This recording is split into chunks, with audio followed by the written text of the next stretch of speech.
عالی جناب مولانا علی عباس خان صاحب قبلہ خطاب فرمائیں گے۔ مجلس کا عنوان ہے اسلام اور حقیقت انسان۔ اس سلسلے میں پیشخوانی کے لیے گزارش کروں گا جناب سید محمد حسین صاحب سے تشریف لائیں اور پیشخوانی کے فرائض انجام دیں۔ بر محمد و آل محمد صلوات۔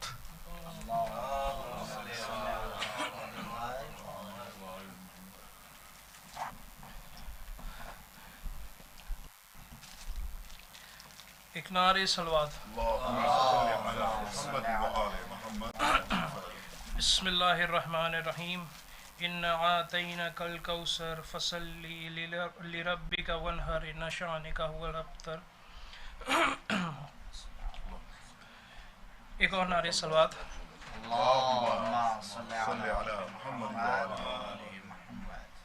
اے چاند کربلا کے تو نے تو دیکھے ہوں گے، اترے تھے اس زمین پر عرش بری کے تارے۔ اے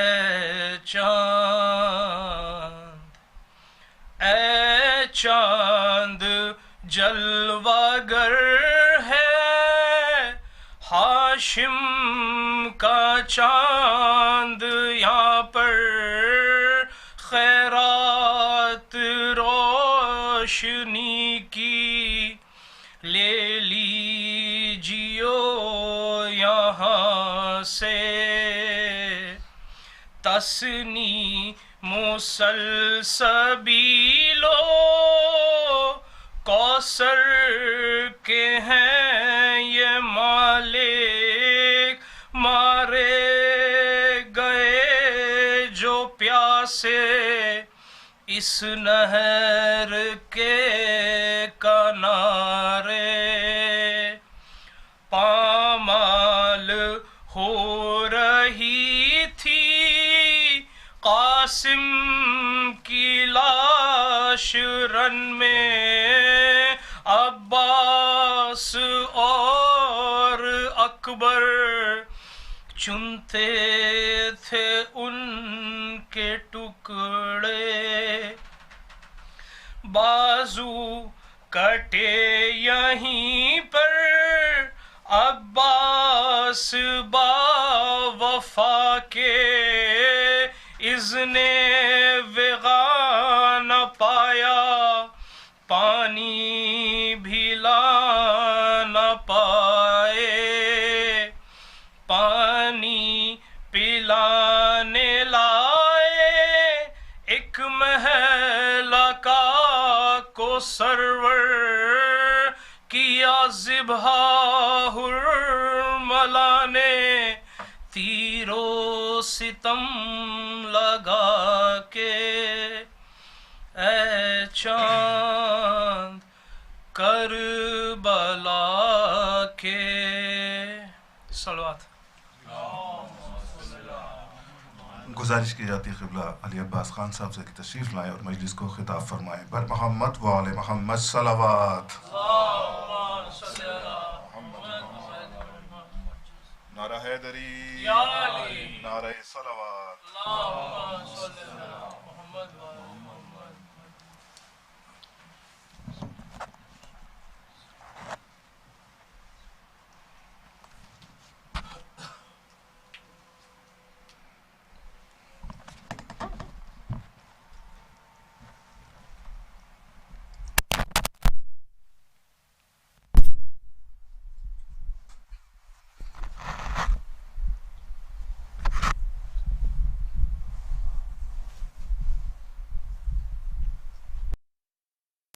رحم اللہ من قرأ الفاتحہ۔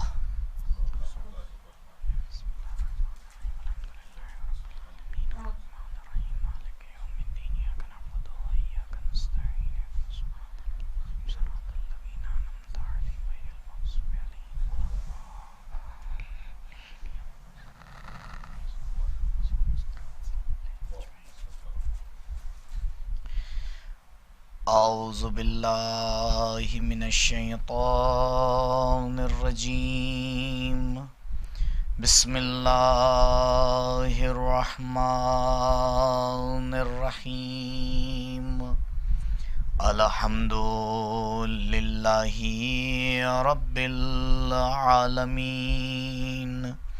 بارئ الخلائق اجمعین باعث الانبیاء والمرسلین والصلاة والسلام علی طہ و یاسین حبیب الہ العالمین شفیع المذنبین ابی القاسم المصطفى محمد وعلى أهل بيته الأطيبين الأطهرين المعصومين المظلومين الذين أذهب الله عنهم الرجس وطهرهم تطهيرا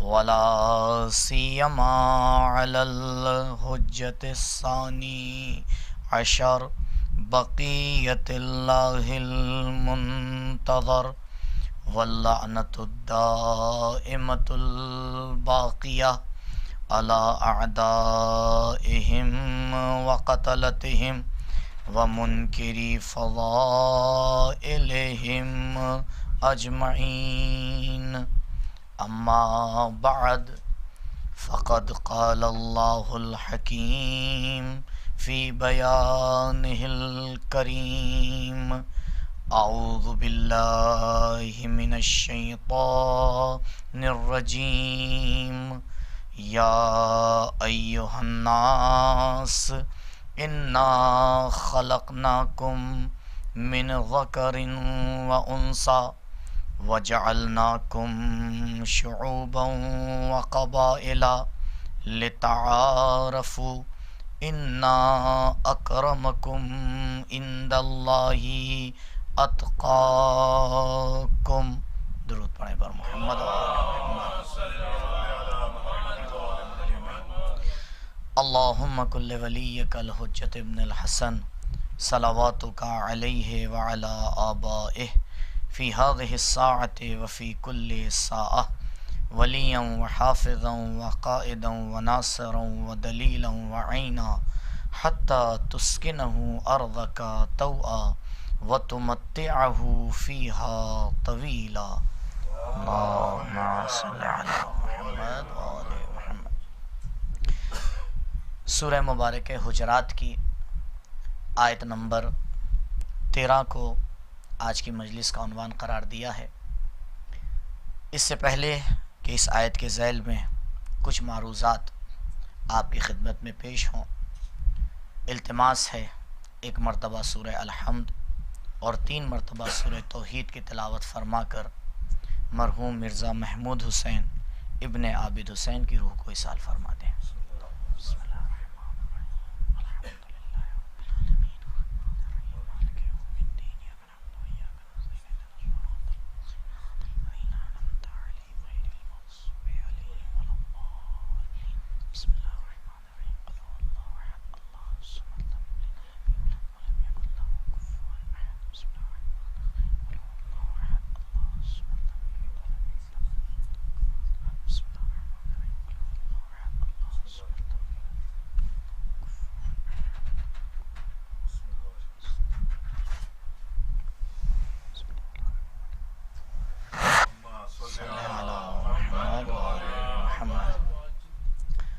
سورہ مبارک حجرات قرآن کا 49 نمبر سورہ ہے، جس کی آیت نمبر 13 کی تلاوت کا شرف حاصل ہوا. عنوان اور موضوع گفتگو ہے اسلام اور حقیقت انسان. اس میں پہلے یہ بتانا ضروری ہے کہ جب لفظ اسلام کو ہم استعمال کرتے ہیں تو ہر انسان اپنے اعتبار سے اس کا معنی کرتا ہے، لیکن ضروری یہ ہے کہ دنیا والوں کو یہ بتایا جائے، اور اب تک یہ کم بتایا گیا ہے، کہ ہر مذہب کی طرح اسلام میں بھی کچھ ایسے ہیں جو حقیقی اسلام کو فالو کرنے والے ہیں، اور کچھ ایسے ہیں جو اپنے بنائے ہوئے اسلام کے فالوور ہیں۔ تو اب یہ سمجھ میں کیسے آئے، کیونکہ ہر فرقہ یہی دعویٰ کرے گا کہ ہم حقیقی ہیں، دوسرا بھی کہے گا ہم صحیح ہیں، تیسرا بھی کہے گا ہم سچے ہیں۔ تو کوئی ایک ہمارے پاس ایسا اسکیل ہونا چاہیے کہ جس کے ذریعے یہ سمجھ پائیں کہ حقیقی اسلام کا فالوور کون سا فرقہ ہے۔ ایک بات اور کہنا ضروری ہے کہ کبھی بھی کوانٹٹی سے یہ طے نہیں کیا جا سکتا کہ حق کس کے پاس ہے۔ تعداد کبھی بھی طے نہیں کرتی ہے کہ حق کس کے پاس ہے۔ کبھی کبھی تعداد ایک ہوتی ہے لیکن وہ حق پر ہوتا ہے، کبھی کبھی تعداد ہزاروں کی ہوتی ہے لیکن وہ باطل کے اوپر ہوتا ہے۔ تو یہ قانون ہمارے ذہن میں ہونا چاہیے کہ حق اور حقیقت کا معیار کبھی کوانٹٹی کو نہ بنایا جائے بلکہ خود حق اور حقیقت کو بنایا جائے۔ اب سوال یہ اٹھ رہا تھا کہ اتنے فرقوں میں کیسے سمجھیں کہ کون سا فرقہ اسلام کی بات کر رہا ہے؟ تو صرف ایک روایت آپ کے سامنے پیش کروں گا، اور یہ روایت متفق علیہ روایت ہے۔ اس کا مطلب یہ ہے کہ تمام فرقے اس روایت کو اپنی معتبر کتابوں میں آ کے بیان کرتے ہیں، چاہے وہ اہل سنت حضرات ہوں، چاہے وہ شیعہ کتابیں ہوں، سب میں آپ کو نبی کریم محمد مصطفیٰ صلی اللہ علیہ وآلہ وسلم کی یہ حدیث مل جائے گی کہ نبی جب اس دنیا سے رخصت ہو رہے تھے تو مسلمانوں کے ہاتھ میں ایک معیار دے کے گئے، اے مسلمانوں، اے لوگوں، میں تمہارے درمیان دو گرا بہا چیزیں چھوڑ کے جا رہا ہوں، ایک قرآن ہے اور دوسری میری اطرت ہے۔ جب تک کہ یہ دونوں ساتھ میں رہیں گے قیامت تک کہ ان کا ساتھ ایک ساتھ ہونا ہے، اور جب یہ حوض کوثر پر آئیں گے تب ان میں اتحاد حقیقی ہوگا، جو حدیث ثقلین کے نام سے مشہور ہے۔ اب یہ دنیا والوں کی ذمہ داری ہے کہ آ کے طے کریں کون ثقلین کو فالو کر رہا ہے، کون مخالفین ثقلین کو فالو کر رہا ہے۔ یہ معیار ہے، اور یہ معیار میرا بنایا ہوا نہیں ہے، کسی عالم کا بنایا ہوا نہیں ہے، بلکہ اس نے بنایا ہے جس کے اوپر وحی نازل ہوا کرتی تھی۔ اس نے بیان کیا ہے کہ جس کے بارے میں قرآن کہہ رہا ہے ما ینطق عن الہوی ان ہوا الا وحی یوحی، یہ میرا بندہ سوائے وحی کے کوئی گفتگو ہی نہیں کرتا ہے۔ تو یہ معیار قرآن نے، نبی نے ہمیں دیا ہے۔ اب چلتے ہیں اسلام کو سمجھنے کے لیے، کیونکہ موضوع ہے انسان کی حقیقت اسلام کی نظر میں۔ تو یہ طے ہونا چاہیے کہ جب لفظ اسلام کہا جاتا ہے تو اس سے مراد کیا ہے۔ اسلام سے مراد کبھی تنہا قرآن ہو نہیں سکتا، کیونکہ اگر تنہا قرآن مراد ہوتا تو نبی کہتے اے مسلمانوں میں تمہارے لیے قرآن چھوڑ کے جا رہا ہوں۔ اسلام سے مراد تنہا اہل بیت بھی نہیں ہو سکتے، کیونکہ اگر تنہا اہل بیت ہوتے تو نبی کہتے میں اپنی اطرت کو چھوڑ کے جا رہا ہوں۔ بلکہ اسلام سے مراد یہ دونوں ہیں، جو فرقہ ان دونوں کو لے کے چلتا ہے وہ حقیقی اسلام کا فالوور ہے۔ اس لیے قرآن کی آیات کی تفسیر میں اس بات کا خیال رکھنا چاہیے، اور یہ صرف شیعوں کا دعویٰ نہیں ہے، ہر مکتب اور ملت میں یہ قانون جاری ہوتا ہے کہ جب آپ اس مکتب کی کتاب کو دیکھیں گے تو کوئی آپ کو اجازت نہیں دیتا کہ آپ صرف گرامر سیکھ کے اس مکتب کی کتاب کا معنی کر دیں۔ نہ یہودی آپ کو اجازت دیں گے کہ آپ توریت کا ایسے معنی کریں، نہ مسیحی آپ کو اجازت دیں گے کہ آپ انجیل کا ایسے معنی کریں، نہ ہندو آپ کو اجازت دیں گے کہ آپ گیتا کا ایسے معنی کریں، بلکہ ہر مذہب کے کچھ قوانین ہوتے ہیں، اگر وہ ترجمہ اس قانون سے ٹکراتا ہے تو ترجمہ مانا نہیں جاتا ہے بلکہ قانون کو فالو کیا جاتا ہے۔ لہٰذا ایک کتاب کا معنی اور تشیعوں میں اور شیعوں میں تو بہت ہی کلیئر پیرامیٹر ہے۔ ہم جب آیات کا معنی کرنے چلتے ہیں تو ان ہستیوں کی زبان سے معنی کرتے ہیں جن کے گھر میں قرآن نازل ہوا ہے۔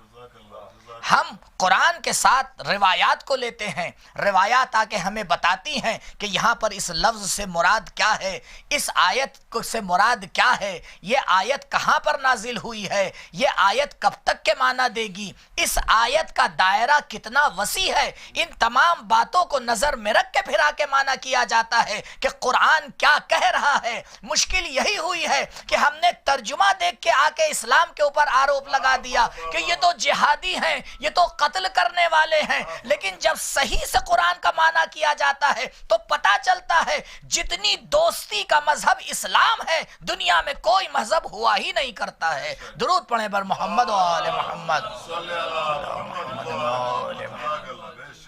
تو یہ معیار ہے۔ اب اسی معیار کے ساتھ یہ جو سورہ مبارکہ حجرات کی آیت نمبر 13 میں نے آپ کی خدمت میں تلاوت کی، اس میں پروردگار تمام انسانوں کو اپنا مخاطب بنا رہا ہے۔ مخاطب کون بنا رہا ہے؟ جو انسان کا خالق ہے، جو انسان کو بنانے والا ہے۔ آپ دیکھیں یہ دنیا کا قانون ہے، اگر آپ کوئی پروڈکٹ کہیں سے خریدیں، ایک کمپنی سے آپ خریدیں گے، آپ آج کل تو بہت ہی خریدنا آسان ہو گیا ہے، آپ نے ایک اپنے ہاتھ میں موبائل لیا اور اس کے اوپر آپ نے بھیجا اور سامان گھر پر حاضر۔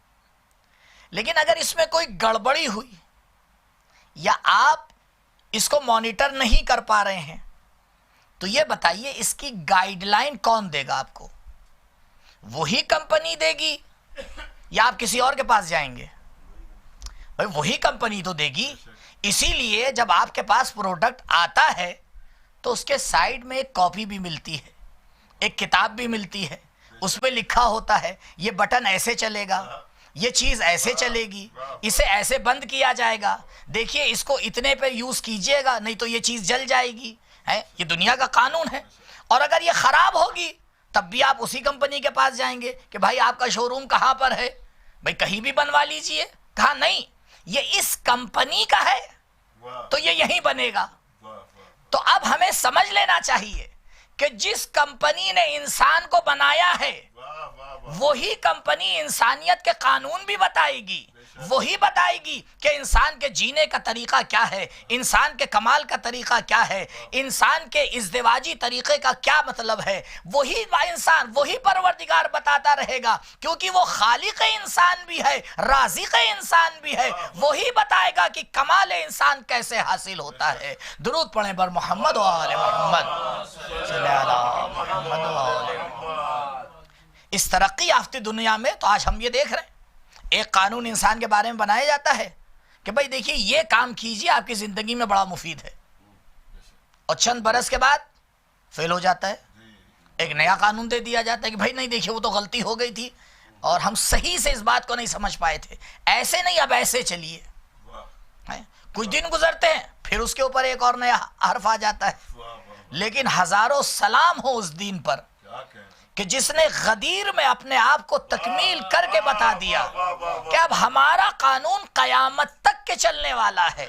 کیوں؟ کیونکہ ہم نے اتنا عالی فارمولہ دے دیا ہے کہ اب اس سے عالی تر کا امکان ہی نہیں ہے، عالی تر کا امکان ہی نہیں ہے۔ اگر انسان اپنی ذات کو سمجھنا چاہ رہا ہے، اور یہ بہت اہم مسئلہ ہے، قرآن ارشاد فرماتا ہے بل الانسان علی نفسہ بصیرہ، انسان اپنی ذات اور اپنے وجود کو سب سے بہتر جانتا ہے۔ آپ بتائیں کوئی استاد، کوئی ماں باپ اتنی باریکی سے نہیں پہچان سکتے جتنی باریکی سے انسان خود اپنے آپ کو جانتا ہے۔ اور یہ قرآن آج سے 1400 سال پہلے اعلان کر رہا ہے۔ 1400 سال پہلے قرآن نے آ کے اعلان کر دیا کیا انسان تو اپنے آپ کو سب سے بہتر جانتا ہے، لہٰذا تو اپنے بارے میں غور کر کہ تیری کمیاں کہاں پر ہیں، تیری اچھائیاں کہاں پر ہیں۔ اپنی کمیوں کو سنوارنے کی کوشش کر اور اپنی اچھائیوں کو اور بہتر بنانے کی کوشش کر۔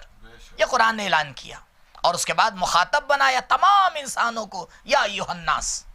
اب انسان کی خلقت کا مرحلہ شروع ہو رہا ہے۔ قرآن اس مرحلے کو بیان کر رہا ہے جو ابھی پہلی اسٹیج ہے انسان کی خلقت کی. یا ایھا الناس انا خلقناکم، ہم نے خلق کیا. کہ پروردگار یہ اتنی تاکید کیوں کی جا رہی ہے؟ کہ یہ تاکید اس لیے ضروری ہے کہ کل کچھ آئیں گے عقل مند اور وہ میری خلقت کا ہی انکار کر دیں گے، ایسی ایسی تھیوری پیش کریں گے جس میں سب کچھ ہوگا سوائے خدا کے. سب کچھ ملے گا آپ کو اس میں، اور بڑی بڑی درسگاہوں میں بھی اس کو پڑھایا جائے گا. لیکن انسان یہ نہیں سمجھ پائے گا کہ بھائی یہ تھیوری خدا کے بغیر خود زیرو ہے. بھائی کہیں نہ کہیں سے اسٹارٹنگ آپ رکھیں گے، اور اسٹارٹنگ ایسی ذات سے ہو ہی نہیں سکتی کہ جسے کسی نے بنایا ہو. بھائی اگر اسے کسی نے بنایا ہے تو اسٹارٹنگ وہاں سے ہے جس نے بنایا ہے. بنی ہوئی چیز سے اسٹارٹنگ نہیں ہو سکتی، بلکہ شروعات وہاں سے ہوگی جو بنانے والا ہے. اس لیے بنانے والا آواز دے رہا ہے انا خلقناکم، ہم نے تمہیں خلق کیا. کہ پروردگار انسانوں کو کس طرح سے تو نے خلق کیا. آیت آگے بڑھتی ہے انا خلقناکم من ذکر و انثی، ہم نے تمہیں ایک میل اور فیمیل سے خلق کیا ہے. پروردگار یہ کس لیے تو نے انسان کو خلق کیا؟ انا خلقناکم من ذکر و انثی. اور اس کے بعد قرآن کہتا ہے وجعلناکم شعوبا و قبائل، اور پھر ہم نے تمہیں گروپس میں اور قبیلوں میں آ کے ڈیوائیڈ کر دیا. آپ دیکھیں قرآن کتنی عظیم حقیقت کو بیان کر رہا ہے. آپ کسی بھی معاشرے میں نہیں دیکھیں گے کہ پورا ملک ایک ہی قبیلہ ہو. مختلف قبیلے ہیں، مختلف گروپس ہیں، کسی کی کوئی فکر ہے، کسی کی کوئی فکر ہے. قرآن اس حقیقت کو بیان کر رہا ہے کہ یہ کام تم نے نہیں کیا ہے، یہ کام ہم نے کیا ہے. تو جب پروردگار نے کیا ہے تو آئیے پروردگار سے ہی سوال کریں کہ بھئی پروردگار یہ کام تو نے کیوں کیا؟ بھائی ایک ہی ٹائپ کے انسان بنا دیتا، کوئی گروپ نہ بناتا، کوئی قبیلہ نہ بناتا. کہا نہیں، اس کے پیچھے ایک وجہ ہے. وَجَعَلْنَاكُمْ شُعُوبًا وَقَبَائِلَ، ہم نے تمہیں شعبوں میں اور قبیلوں میں تقسیم کیا. کیوں؟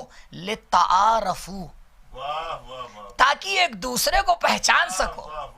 بھئی آج کیسے پہچانوایا جاتا ہے؟ فلاں صاحب وہاں کے رہنے والے ہیں، یہ وہاں کے رہنے والے ہیں، ان کا تعلق اس خاندان سے ہے، ان کا تعلق اس خاندان سے ہے. تو عزیزوں، خاندان اور قبیلہ فقط پہچانوانے کے لیے ہے، سینہ چوڑا کرنے کے لیے نہیں ہے.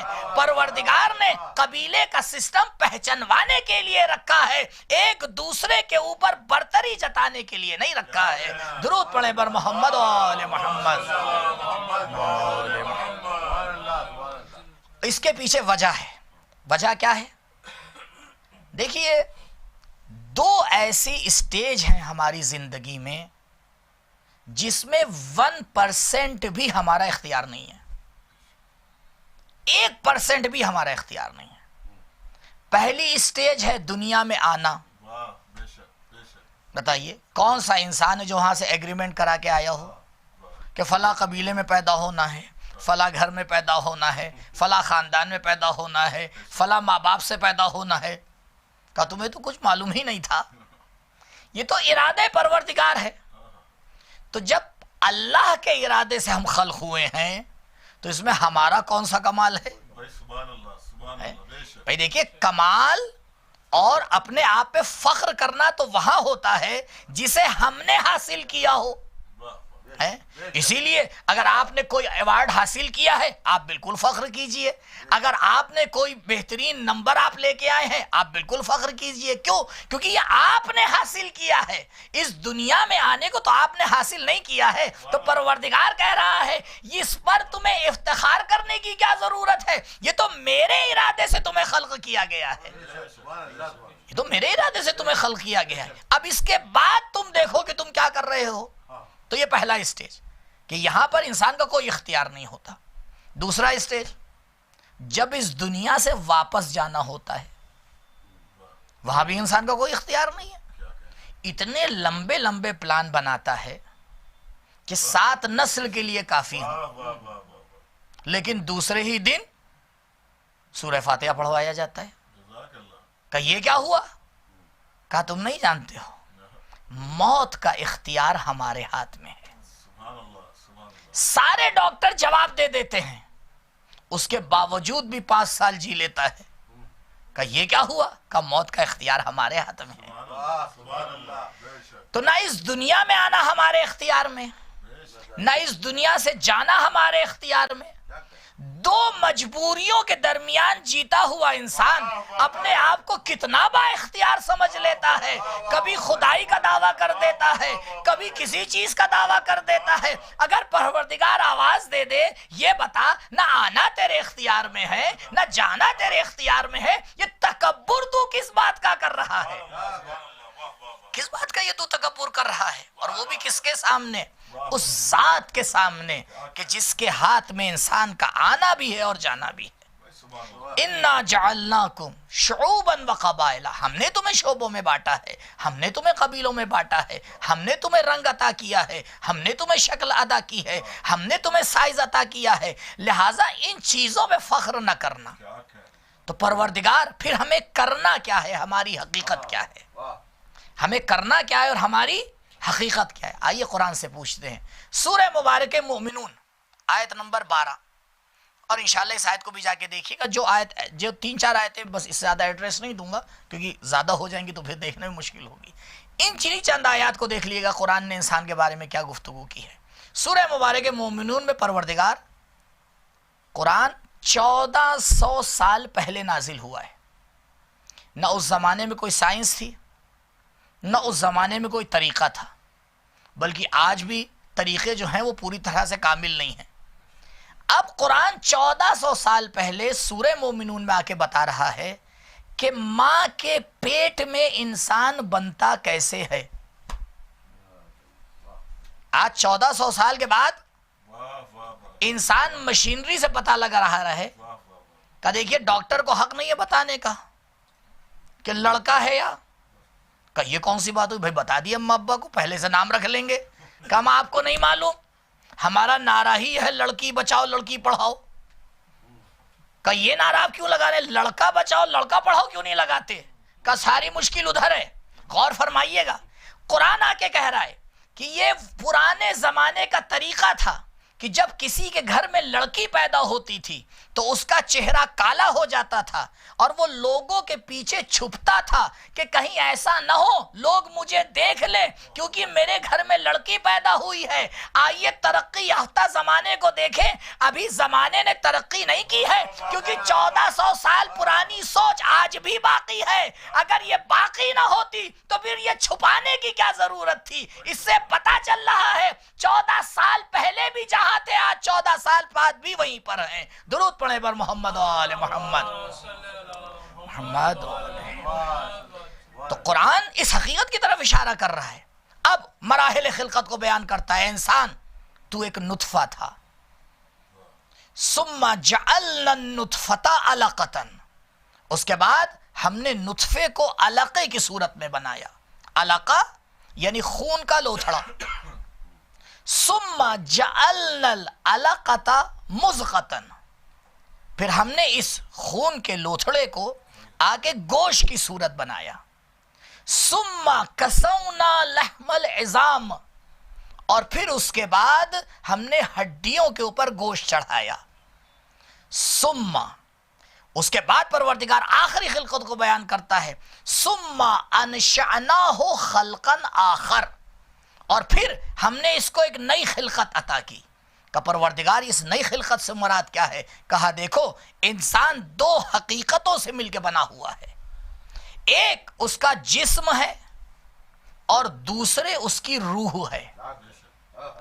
انسان تنہا جسمانی نہیں ہے, انسان تنہا روحانی نہیں ہے, بلکہ جسم اور روح سے مل کے بنا ہے. یہ انشأناہ خلقا آخر اشارہ ہے وَنَفَخْتُ فِيهِ مِن روحی کی طرف کہ اے انسان جب ماں کے پیٹ میں یہ جنین پورا ہو جاتا ہے, اس میں صلاحیت آ جاتی ہے, تب پروردگار اس میں اپنی روح کو ڈال کے آواز دیتا ہے فَتَبَارَكَ اللَّهُ أَحْسَنُ الْخَالِقِينَ. کتنی بابرکت ہے وہ ذات کہ جس نے انسان جیسی مخلوق کو خلق کیا ہے. درود پڑھیں بر محمد و آل محمد.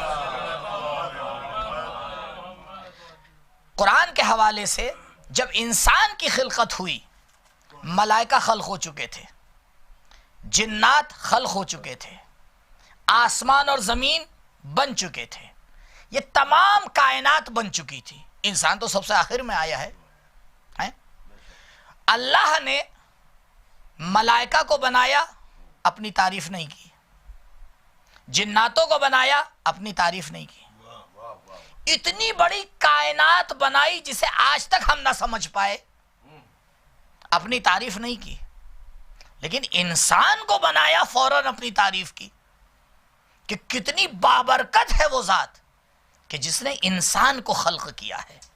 کا پروردگار اس انسان میں کیا خصوصیت ہے؟ قرآن اور اسلام کی نظر میں اس انسان کے اندر کیا خصوصیت ہے؟ کہا تمہیں نہیں معلوم، یہ انسان تمام مخلوقات سے ہٹ کر ہے، تمام مخلوقات سے ہٹ کر ہے۔ آپ بتائیے اتنے ہزاروں سال کے بعد آج بھی مدھو مکھی اگر اپنا چھتا بناتی ہے تو اس میں کوئی ترقی آئی ہے؟ ویسے ہی ہے، ویسے ہی ہے۔ کیوں؟ کیونکہ وہ انسان نہیں ہے۔ اگر جانوروں کی زندگی میں بھی کوئی چینج آیا ہے تو وہ چینج لانے والا انسان ہی ہے، جانور نہیں لا سکتا۔ اس کو ایک غریزے پہ خلق کر دیا گیا ہے، بائی ڈیفالٹ وہ اپنا کام کرتا رہتا ہے، اس کو کچھ نہیں بتایا۔ لیکن اگر کوئی ذات اپنے اندر چینج لا سکتی ہے، اس ذات کا نام ہے انسان۔ پہاڑ کبھی بدل نہیں سکتا ہے، پیڑ کبھی بدل نہیں سکتا ہے، کہا یہ تمام چیزیں اپنی جگہ پہ ثابت رہتی ہیں، لیکن یہ انسان جب صحیح راستے پہ چلتا ہے تو ملائکہ سے بھی افضل ہو جاتا ہے، جب غلط راستے پہ چلتا ہے تو جانوروں سے بھی بدتر ہو جاتا ہے۔ کہا عجیب انسان کی خلقت ہے، دیکھو اپنی انسانیت کے اوپر غور کرو کہ پروردگار نے تمہیں کمال پانے کے لیے خلق کیا ہے، پستیوں میں جانے کے لیے خلق نہیں کیا ہے۔ یہ حقیقت انسان ہے، اور یہ صرف انسان کو پروردگار نے یہ خصوصیت دی ہے۔ ایک جسم اور ایک روح، اس کے رابطے کے اوپر بھی غور فرمائیے، کیا رابطہ ہے جسم اور روح کا؟ کہا ایک ہوتا ہے سوار اور ایک ہوتی ہے سواری، ایک ہے گاڑی اور ایک ہے ڈرائیور۔ اگر ریس میں گاڑی جیتے، بھئی جو اینڈ کی لائن ہوتی ہے اسے کون پار کرتا ہے؟ گاڑی تو پار کرتی ہے، لیکن ہار کسے پہنایا جاتا ہے؟ چوراہے پہ آپ اسپیڈ پہ تھے، آپ نے کسی کو مار دیا، گاڑی نے مارا ہے، میں نے تھوڑی مارا ہے، پکڑا کون جاتا ہے؟ ڈرائیور۔ کچھ بھی ہو تعریف ڈرائیور کی ہوتی ہے، گاڑی کی نہیں ہے۔ کیوں؟ کیونکہ ڈرائیور کا اختیار ہوتا ہے گاڑی پر، اور اگر الٹا ہو جائے، اگر گاڑی کا اختیار ڈرائیور پہ ہو جائے تو پھر دنیا میں صرف ایکسیڈنٹ ہی آپ کو نظر آئیں گے۔ بس عزیزو اسی مثال سے سمجھ جائیے، یہ ایگزامپل سمجھنے کے لیے کافی ہے۔ جسم ہے سواری، روح ہے سوار۔ جسم کام کرتا ہے لیکن رزلٹ روح کو ملتا ہے، کمال تک روح پہنچتی ہے۔ اس لیے اچھائیاں جتنی بھی ہو، دیکھے گی آنکھ، نتیجہ روح کو ملے گا، بولے گی زبان، نتیجہ روح کو ملے گا، چلیں گے ہاتھ، نتیجہ روح کو ملے گا۔ کہا یہ جتنے بھی کام تم دنیا میں کر رہے ہو، جسم ذریعہ ہے، نتیجہ روح کو ملنے والا ہے۔ درود پڑھیں پر محمد و آل محمد۔ اسی لیے آپ دیکھیں شریعت مقدسہ میں عجیب حکم دیا گیا ہے، اسلام کی باریکیوں کو سمجھیں۔ کہا دیکھو جب انسان مر جائے اور تم اسے قبر میں دفن کرو تو یہاں پر حکم دیا گیا ہے کہ تلقین پڑھو۔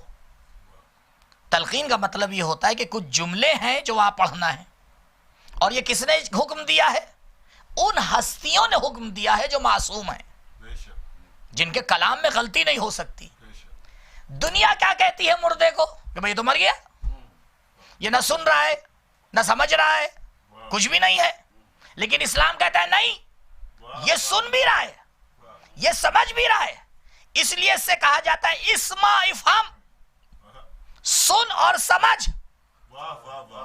آپ بتائیں عقل مند انسان پتھر سے کہے گا سن اور سمجھ؟ نہیں کہے گا نا۔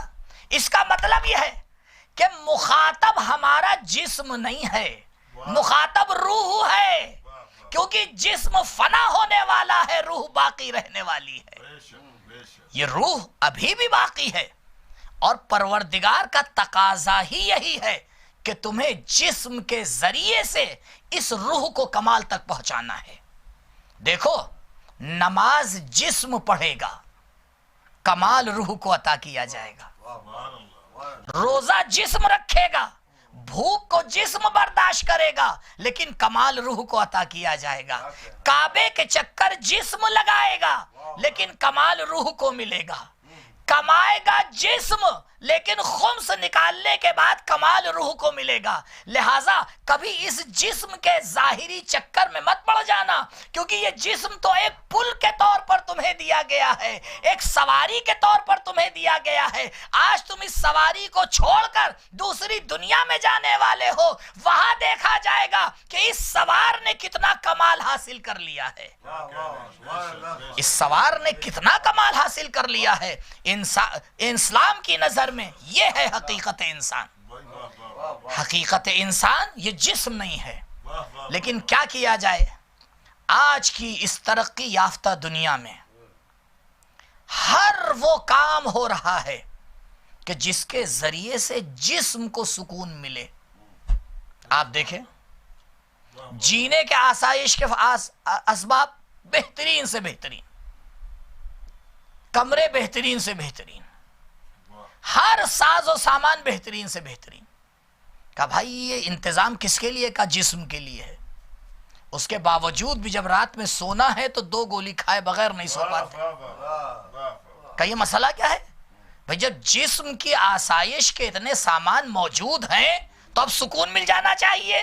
کا مسئلہ یہ ہے، حقیقت انسان جسم ہے ہی نہیں، حقیقت انسان تو اس کی روح ہے۔ اگر روح حالت اطمینان پہ پہنچ جاتی ہے تو پروردگار آواز دیتا ہے، یا ایتھا النفس المطمئنہ ارجعی الی ربک راضیۃ مرضیہ، اے روح جو مقام اطمینان تک پہنچ گئی ہے، اپنے پروردگار کی طرف پلٹ آ۔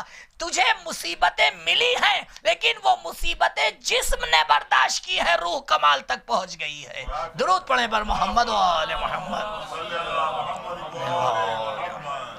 آیت کا آخری حصہ، یا ایھا الناس انا خلقناکم من ذکر و انثی، اے لوگو ہم نے تمہیں مذکر اور مؤنث، میل اور فیمیل سے بنایا۔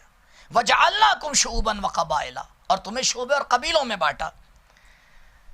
لتعارفوا، تاکہ ایک دوسرے کو پہچانو۔ انا اکرمکم عند اللہ اتقاکم۔ بس آخری مسئلہ انسان کے حوالے سے، مسائل تو بہت ہیں، کم سے کم ابھی اس وقت صرف انسان کے موضوع کے اوپر، انسان کے ٹاپک پر، کہ انسان قرآن کی نظر میں، انسان روایات کی نظر میں، انسان اسلام کی نظر میں، کم سے کم 5000 سے زیادہ بکس موجود ہیں۔ تو اب وہ پورا تو خلاصہ آپ کے لیے ہو نہیں سکتا، تو اس میں جو اہم ایک اور پوائنٹ ہے وہ آپ کی خدمت میں عرض کرنا ہے، وہ یہ، اب پروردگار لاسٹ میں آ کے کہتا ہے انا اکرمکم۔ اب تمہارے درمیان اتنے انسانوں کا مجمع ہے، اس میں سب سے بیسٹ کون ہے، سب سے بہتر کون ہے؟ پہچانے کیسے؟ کیسے پہچانے؟ کہ آپ بتائیں، اگر آپ کو سونے کو پہچاننا ہے کہ یہ سونا اس کا وزن کتنا ہے، تو آپ اس کے لیے عام ترازو یوز نہیں کرتے، کرتے ہیں؟ نہیں کریں گے بھائی۔ شکر تولنے کا ترازو الگ ہوتا ہے اور سونا تولنے کا ترازو کیوں بھائی الگ ہوتا ہے؟ بھائی ایک ہی ترازو بنا دیتے۔ کہا نہیں بھائی، یہ چیز ہی الگ ہے۔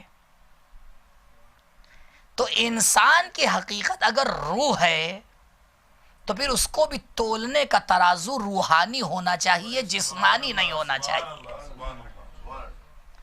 اگر اس کی حقیقت اس کی روح ہے تو پھر اس کو تولنے کا ترازو روحانی ہونا چاہیے۔ اب پروردگار روحانی ترازو دے رہا ہے، لیکن اس روحانی ترازو تک پہنچنے سے پہلے بس ایک اور مسئلہ آپ کی خدمت میں جو عرض کرنا چاہ رہا تھا وہی ہے، پروردگار نے شروع آیت میں کہا اِنَّا خَلَقْنَاكُم مِّن ذَكَرٍ وَأُنثىٰ، ہم نے تمہیں میل اور فیمیل دونوں سے بنایا.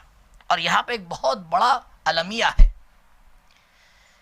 کہ میل اور فیمیل میں دونوں میں یہ مسئلہ حل نہیں ہو پاتا کہ دونوں انسانیت کے کس لیول پر ہیں. اور یہ جو بات میں آپ کی خدمت میں عرض کرنا چاہ رہا ہوں اس کو جا کے آپ دیکھیے گا، اس کو سرچ کیجئے گا.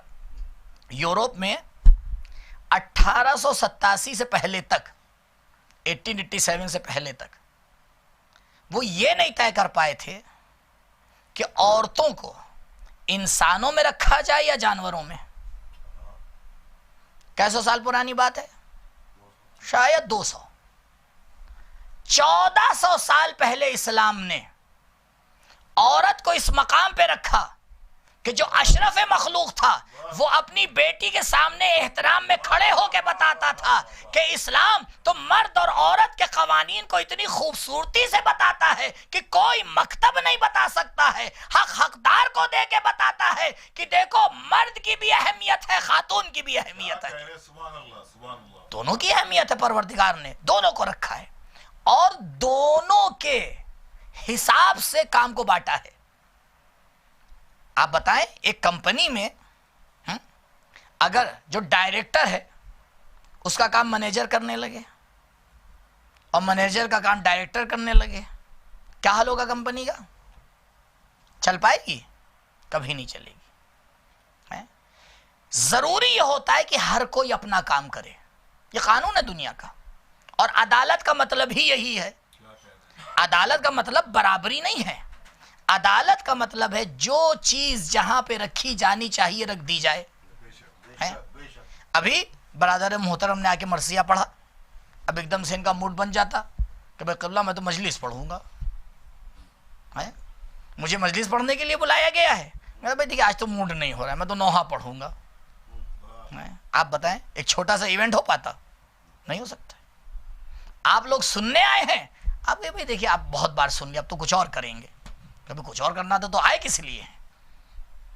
تو عدالت کا مطلب یہ ہوتا ہے کہ ہر چیز کو اپنی جگہ پہ رکھا جائے. بس مصیبت یہی ہو گئی ہے آج کی دنیا میں، عورتوں کو مرد بننے کا شوق ہو گیا ہے اور کبھی کبھی مردوں کو دیکھو تو سمجھ میں نہیں آتا ہے کہ یہ مرد جا رہا ہے. پروردگار نے کاموں کو تقسیم کیا ہے، اسی لیے دونوں کو عقل عطا کی ہے، دونوں کو جذبات عطا کیے ہیں. اور جو ذمہ داری خواتین کو دی ہے وہ تو مردوں کو دی ہی نہیں ہے. میں آپ کے سامنے سیدھا سیدھا اگزامپل دے دوں. آپ ایک باپ لے آئیے کہ جو بغیر سوچے فوراً بتا دے جتنے بچے ہیں ان کی ڈیٹ آف برتھ کیا ہے. نہیں بتا پائے گا، ماں بتا دے گی. آپ ایک باپ لے آئیے جو 1 گھنٹے بچے کا رونا برداشت کر لے، نہیں لا سکتے آپ. ماں کو لے آئیے وہ 10 گھنٹے برداشت کر لے گی. کیوں؟ کیونکہ پروردگار نے سسٹم کے حوالے سے صلاحیت دی ہے. جو پروردگار نے سسٹم بنایا ہے اس سسٹم میں عالی ترین کام ہے انسان کی تربیت. اس لیے پروردگار نے اپنے آپ کو رب العالمین کی صفت سے آ کے نوازا ہے. پہلی، دوسری، تیسری صفت جو ہم قرآن میں آ کے پڑھتے ہیں، بسم اللہ الرحمن الرحیم، الحمدللہ رب العالمین، تمام حمد مخصوص ہے اس ذات سے جو عالمین کا پالنے والا ہے. کہا میں نے یہ پالنے کی صفت خواتین کے حوالے کی ہے تاکہ ان کی گود میں عالی ترین انسان تربیت پائیں. درود پڑھیں پر محمد و آل محمد. یہ ذمہ داری پروردگار نے دی ہے. اس لیے علماء اسلام کا ماننا یہ ہے کہ بچے کی تربیت میں 90% ہاتھ ماں کا ہوتا ہے، 10% ہاتھ باپ کا ہوتا ہے. تو اب باپ لوگ بڑے خوش ہو گئے کہ بھائی 10% ہمارا کام ہے. لیکن یقین مانیے وہ 90% پورا نہیں ہوتا جب تک یہ 10% پورا نہ ہو جائے. کہا دیکھو فیملی کشتی کا رنگ نہیں ہے کہ جہاں یہ کوشش کی جائے ہم تم سے اچھے ہو جائیں تم ہم سے اچھے ہو جاؤ، کہا نہیں، بلکہ یہ ایک سسٹم بنایا ہے پروردگار نے جہاں ایک ساتھ مل کے نسل انسانی کی تربیت کی جاتی ہے۔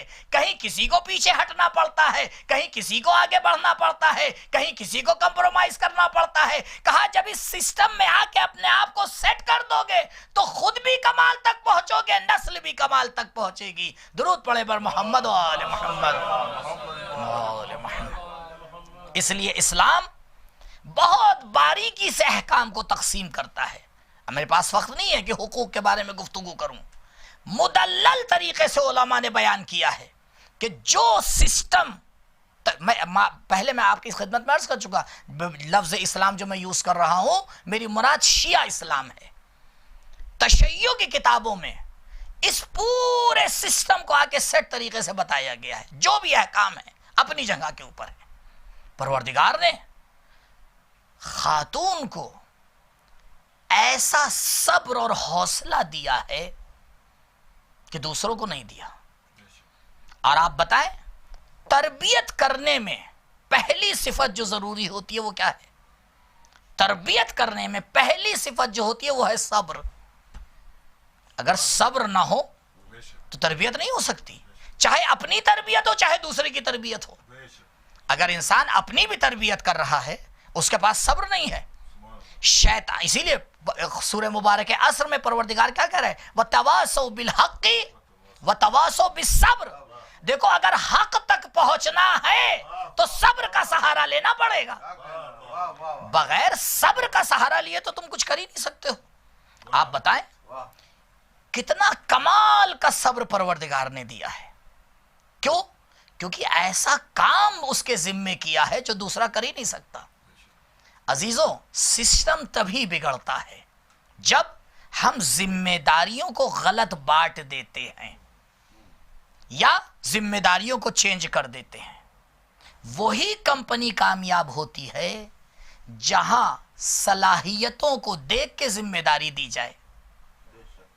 اگر صلاحیتوں کو دیکھے بغیر ایسے ہی ذمہ داریاں بانٹ دی جائیں تو پھر دیکھیں کیا بوالا ہوتا ہے۔ روز بدلتے رہیے کہ بھائی آج ان کو نکالیے، کل دوسرے کو بلائیے، آج ان کو نکالیے بھائی۔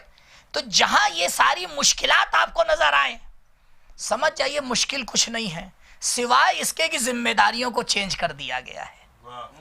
ذمہ داریوں کو اپنی جگہ پر رکھ دیجئے، پورا سسٹم ایسے چلے گا کہ کائنات خود بخود کمال تک پہنچنے لگے گی۔ آپ دیکھ لیں جہاں بالکل سسٹم کو رکھا جاتا اور یہ کمال ہے، اور یہ ایک بہت بڑا المیہ ہے۔ میں بارہا اس مسئلے کو عرض کرتا ہوں۔ میں نے کہا آپ سے کہ قانون وہاں سے لیجئے جس نے انسان کو بنایا ہے، وہاں سے مت لیجئے جو انسان کے بارے میں کچھ جانتا ہی نہیں ہے۔ اس سسٹم نے آ کے کیا کیا؟ اس سسٹم نے بچوں کو دے دیا دوسروں کے حوالے اور جانوروں کو بچہ بنا دیا۔ بتائیے یہ چل رہا ہے اس سسٹم میں یا نہیں؟ تو اب اگر اس سسٹم کو آ کے ہم اولاد کی تربیت میں فالو کریں گے تو آپ بتائیے کہاں سے رزلٹ نکلنے والا ہے؟ ترقی یہ نہیں ہے کہ دنیا کے اعتبار سے چلا جائے، ترقی یہ ہے کہ انسانیت کو کمال تک پہنچایا جائے۔ حقیقت انسان اسلام میں یہ ہے، اور اسلام نے تھر قانون کو لا کے اپنی جگہ پہ رکھ کے بتا دیا، اے انسان تجھے ترقی پا کر واپس آنا ہے۔ ہمارے نبی نے 40 سال صبر کیا۔ آپ بتائیں پہلے ہی دن اگر خدا اجازت دے دیتا اور آپ اسلام کی دعوت شروع کر دیتے تو بہتر نہیں تھا؟ 40 سال کیوں صبر کیا؟ کیا کروا رہا تھا خدا؟ 40 سال کیوں صبر کروایا؟ بھائی پہلے ہی دن کیوں؟ کیونکہ ہمارا تو عقیدہ ہے کہ نبی پیدا ہوتا ہے، یہ نہیں ہے کہ پیدا ہونے کے بعد نبی بنتا ہے، نہیں، نبی ہی پیدا ہوتا ہے، ولی ہی پیدا ہوتا ہے۔ اگر ولی نہ پیدا ہو رہا ہوتا تو کعبے میں پیدا ہونے کی اجازت کیوں ملتی؟ یہ قانون اپنی جگہ پہ بالکل کلیئر ہے کہ نبی پیدا ہوتا ہے۔ تو جب نبی پیدا ہوا ہے تو بھی اجازت کیوں نہیں دی گئی تبلیغ کی؟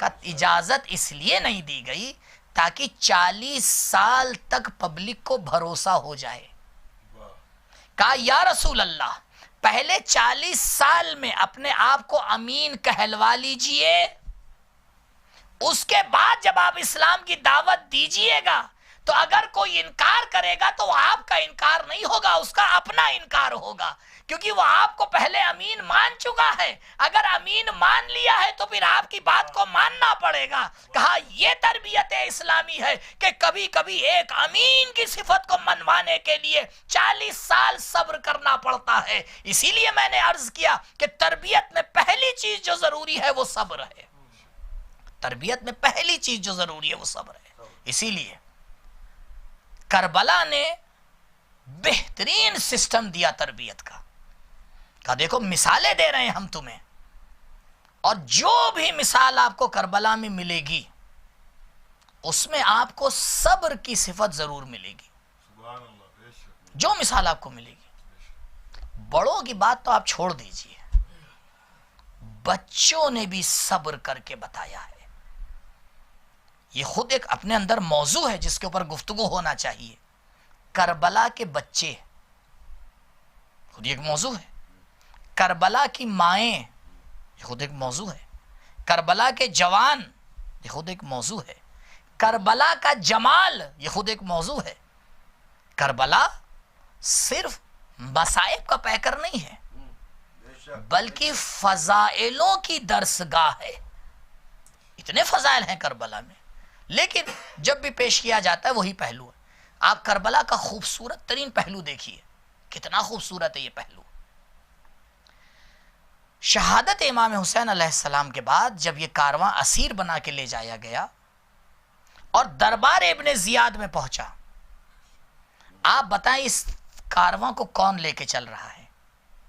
اس کارواں کو ایک خاتون لے کے چل رہی ہے، جناب زینب سلام اللہ علیہا۔ یہ خاتون لے کے چل رہی ہے، کیوں؟ کیونکہ پروردگار نے اسے اتنی طاقت عطا کی ہے، کارواں کو لے کے چل رہی ہے، شریکت الحسین ہے بی بی۔ اور وہاں پہنچنے کے بعد جب ابن زیاد ایک سوال کرتا ہے بی بی سے، سوال پہ غور کیجئے گا تب جواب بہت کلیئر ہوتا ہے۔ کیا سوال کیا اس نے؟ کیفا رأیتی سن اللہ بک، اے زینب تم نے اللہ نے جو تمہارے ساتھ کیا اسے کیسا پایا؟ یعنی ابن زیاد کیا کہنا چاہ رہا تھا کہ یہ سب جو کچھ ہوا ہے وہ کس نے کیا ہے؟ اللہ نے کیا ہے۔ تو اللہ نے جو تمہارے ساتھ کیا تم نے اسے کیسا پایا؟ آپ دیکھیں ایسے ماحول میں ایک خاتون اپنے حواس کو، اپنے ہوش کو اپنی جگہ پہ رکھ کے بہت مشکل ہے۔ بھائی جو سب سے زیادہ عزیز تھا وہ سامنے اس دنیا سے جا چکا ہے، ایک کے بازو قلم ہو چکے ہیں، بچے کس طرح سے شہید ہو چکے ہیں، اور بی بی کو گزارا بھی وہیں سے جا رہا ہے جہاں پہ لاشیں پڑے ہیں۔ ہاں عزاداروں، عام ماحول میں انسان شاید صبر کر لے جائے، لیکن جو کربلا کا ماحول ہے اس میں بڑے بڑے انسان صبر کر لے جائیں مشکل ہے۔ لیکن ہزاروں سلام ہو اس بی بی کے اوپر کہ جس نے جب جواب دیا تو آج تک دنیا حیران ہے۔ جیسے ہی ابن زیاد نے خدا کا نام لے کے مخاطب کیا، زینب خدا نے تمہارے ساتھ جو کیا اس کو کیسا پایا؟ بی بی نے عجیب جواب دیا، ما رأیت الا جمیلا، زینب نے تو خوبصورتی کے علاوہ کچھ دیکھا ہی نہیں۔ کیوں؟ کیونکہ سوال خدا کے کام سے کیا جا رہا تھا، تو بی بی نے کلیئر کر دیا، ابن زیاد خدا تو برا کام کرتا ہی نہیں ہے، یہ تو بندے ہوتے ہیں جو ظلم کرتے ہیں، خدا تو ظلم کرتا ہی نہیں ہے۔ ہاں عزاداروں، یہ وہ ایام ہیں کہ جس میں یہ کارواں اسیر بنا کے شام کے دروازے سے نزدیک ہو رہا ہے۔ کتنے مظالم اٹھائے ہیں اس کاروان نے۔ تاریخ لکھتی ہے کہ جب کربلا سے اسیر بن کے یہ کارواں چلا تھا تو بچوں کی تعداد بڑی زیادہ تھی، لیکن جب یہ کارواں شام کے دربار میں پہنچ رہا ہے تو بچوں کی تعداد کم ہو گئی تھی۔ جب سوال کیا گیا کہ یہ بچوں کی تعداد کم کیوں ہو گئی تو راوی نے لکھا، ارے شام کے راستے میں یہ بچے اونٹوں سے گر جاتے تھے اور گرنے کے بعد کچل جاتے تھے. ہر بیوی اپنے اولاد کے اوپر آ کے کس طرح سے بیان کرتی ہوگی. ہاں کربلا کے مصائب برداشت کیے ہیں, اب اس کے بعد یہ راستے کے مصائب ہیں. ساتھ میں ایک جوان ہے جس کے گلے میں توق پڑا ہوا ہے, ہاتھوں میں ہتھکڑیاں ہیں, پیروں میں بیڑیاں ہیں, عبادت پروردگار میں مصروف ہے. راوی کہتا ہے کوفے سے لے کر شام تک امام کی زبان پر سوائے تسبیح پروردگار کے کچھ نہ تھا. آزاداروں, کسی طرح سے یہ کارواں دھیرے دھیرے شام کے دروازے تک پہنچتا ہے. مختل لکھتا ہے کہ 3 دن تک انہیں وہیں پر رکا دیا جاتا ہے. بعض مقاتل 1 دن کا ذکر کرتے ہیں.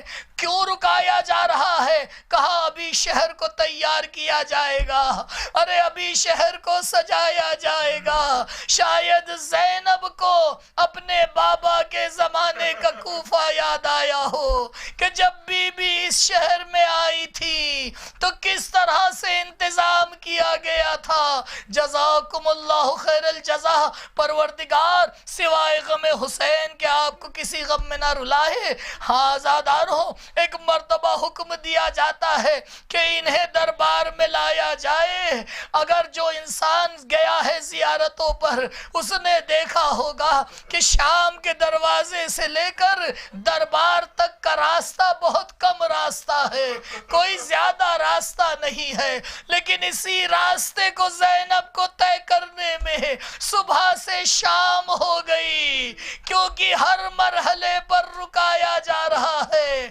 ایک مرتبہ بی بی نے شہداء کے سر دیکھے, کیونکہ سروں کو پہلے ہی بھیج دیا گیا تھا, اب دوبارہ سروں کو نیزے پر سجایا گیا. سجانے کے بعد لایا گیا. اب زینب نے اتنے دنوں کے بعد اپنے بھائی کا چہرہ دیکھا, شاید پلٹ کے ایک جملہ کہا ہو, بھیا عاشور کے دن آپ کی شہادت ہوئی تھی, آج اتنے دن کے بعد زینب آپ سے مل رہی ہے, لیکن کس طرح سے مل رہی ہے؟ یہ ظلم و ستم کا کارواں دربار شام پہنچ رہا ہے.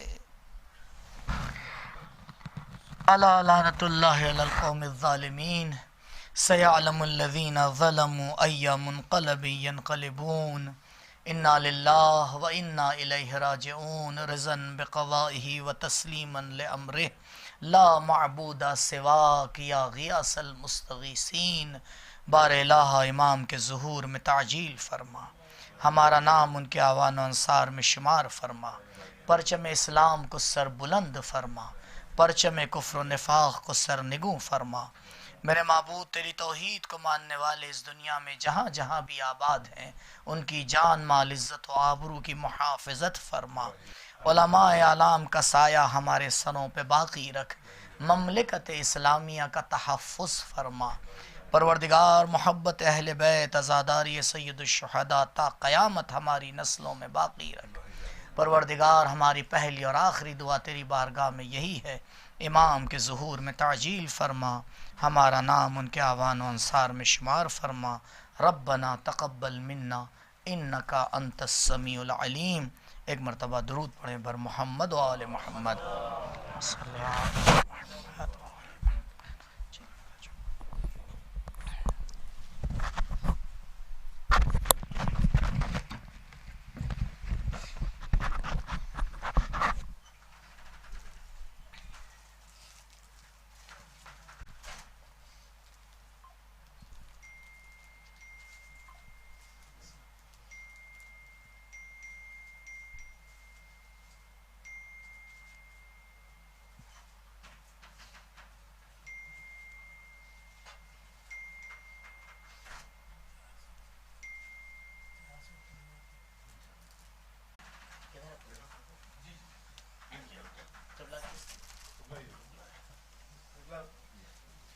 صلی اللہ علیہ یا ابا عبداللہ.